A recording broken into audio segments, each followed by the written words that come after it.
Hello, travel of history channel में आपका स्वागत है।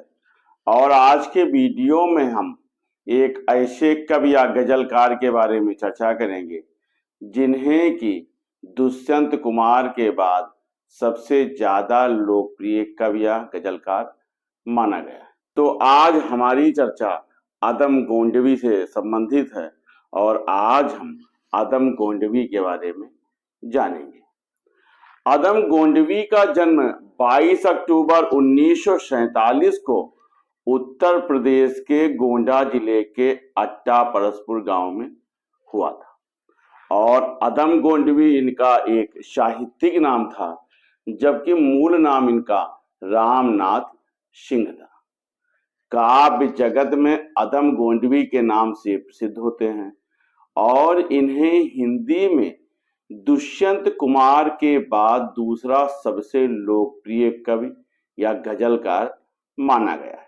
आदम गोंडवी की कविता मनुष्यता की मातृभाषा में निर्धनों, वंचितों, दलितों, श्रमिकों और उत्पीड़न का शिकार स्त्रियों की फरियाद लेकर के आती है। इस रूप में वह जनता के कवि होने की हैसियत रखते हैं। अगर हम आदम गोंडवी जी की कविताओं को देखें तो उनकी कविताएं समकालीन सामाजिक राजनीतिक समय पर मारक टिप्पणी की सूरत में दखल रखती थी। व्यंग उनका मूल हथियार था और प्रतिरोध उनका तेवर था। समकालीन सामाजिक राजनीतिक विडंबना और विद्रूपता पर उनके पास असरदार और यादगार कविताएं रही हैं। सामाजिक राजनीतिक विमर्श में उनके गजल की पंक्तियां बार बार हमको दिखाई पड़ती हैं। आदम जी कबीर परंपरा के कवि रहे हैं। उनमें और कबीर जी में अगर हम अंतर देखें तो यही अंतर पाते हैं कि आदम जी ने कागज कलम छुआ, लेकिन उतना ही छुआ जितना एक किसान ठाकुर के लिए जरूरी होता है। उनकी एक कविता आती है, देखना सुनना व सच कहना जिन्हें भाता नहीं, कुर्सियों पर फिर वही बापू के बंदर आ गए। कल तलक जो हाशिए पर भी न आते थे नजर, आजकल बाजार में उनके कैलेंडर आ गए।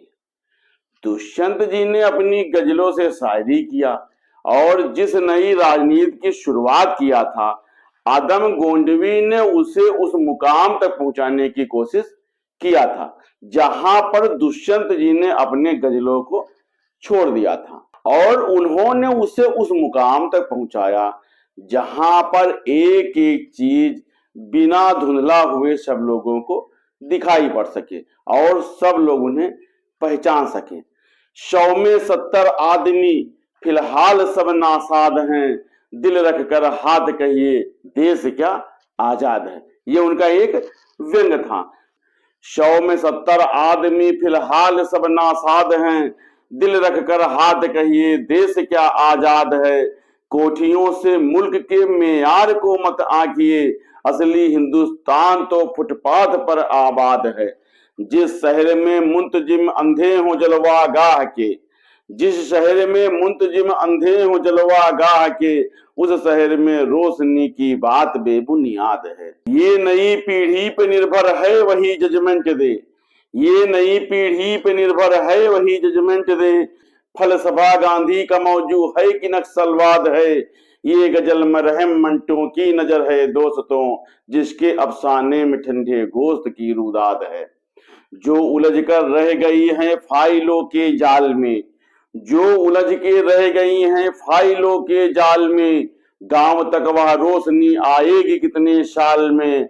बूढ़ा बरगद साक्षी है किस तरह से खो गई, बूढ़ा बरगद साक्षी है किस तरह से खो गई। राम सुध की झोपड़ी सरपंच की चौपाल में, खेत जो सीलिंग के थे सब चकमे शामिल हो गए। हमको पट्टे की सनद मिलती भी है तो ताल में।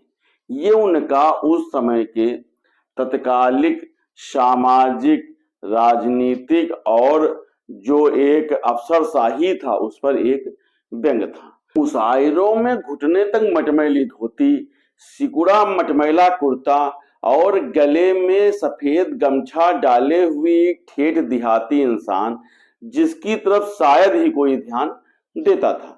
लेकिन जब वो अचानक माइक पर आ जाता था तो वो ऐसी रचनाएं पढ़ता था कि सबका ध्यान उन पर केंद्रित हो जाता था। वो एक ऐसे इंसान थे जिन्हें सुन करके लोग जानते थे कि अदम गोंडवी है, अर्थात उनकी वेशभूषा से ये कहीं नहीं दिखाई पड़ता था कि वो एक बहुत ही महान कवि हैं। लेकिन अपनी शैली से, अपनी कविताओं से वो लोगों को अपनी तरफ आकर्षित करते थे। उनकी निपट गवई अंदाज में महानगरीय चकाचौंध और चमकीली कविताओं को हैरान कर देने वाली अदा अन्य सभी कवियों से जुदा थी और उनकी प्रतिभा विलक्षण थी।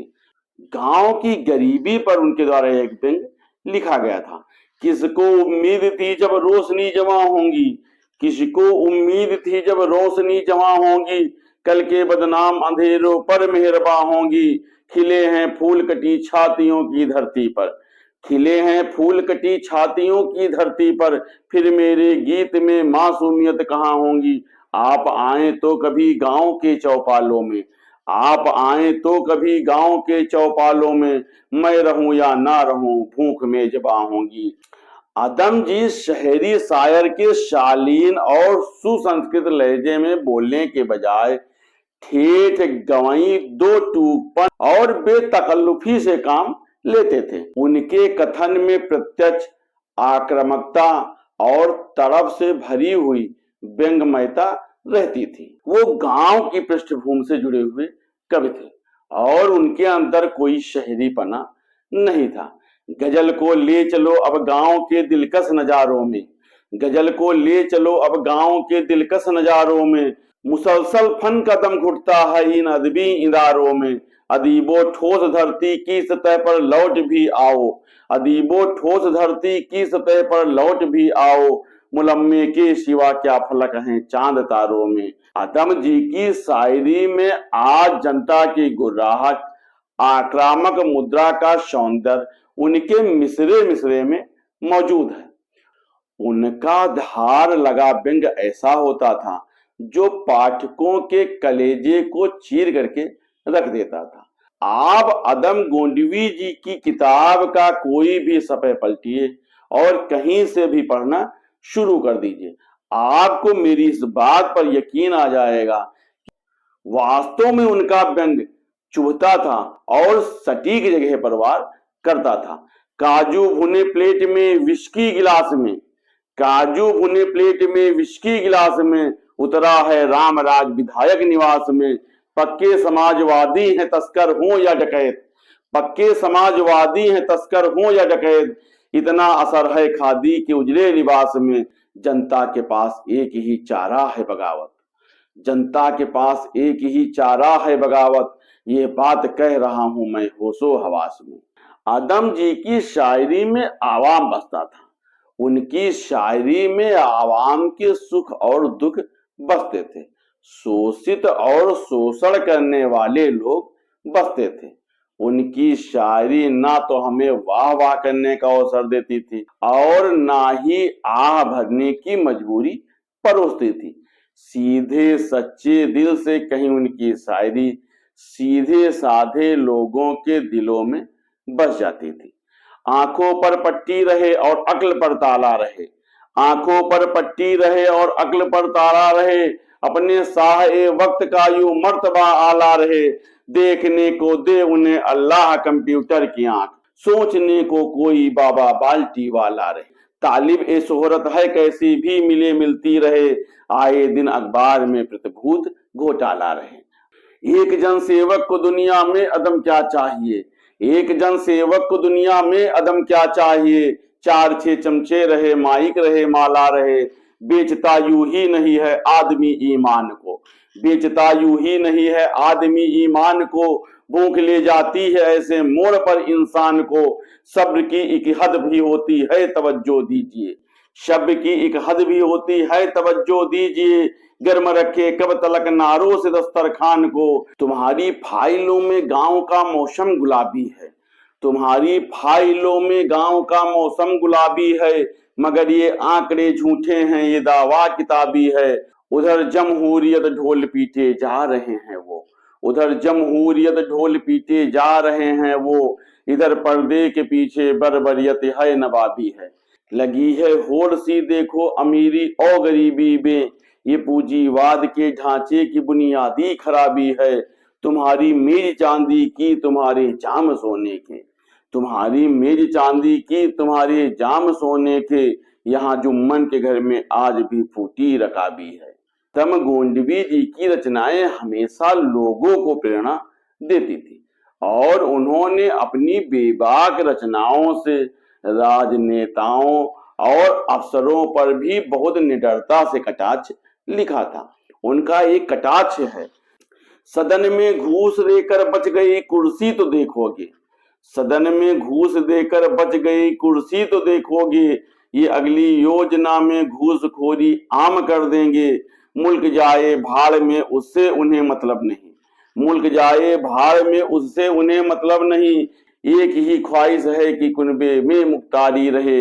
महज तनख्वाह से निपटेंगे क्या नखरे लुगाई के, महज तनख्वाह से निपटेंगे क्या नखरे लुगाई के, हजारों रास्ते हैं सिन्हा साहिब की कमाई के, हजारों रास्ते हैं सिन्हा साहिब की कमाई के। मिसेज सिन्हा के हाथों में जो बेमौसम खनकते हैं, मिसेज सिन्हा के हाथों में जो बेमौसम खनकते हैं, पिछली बाढ़ के तोहफे हैं ये कंगन कलाई के।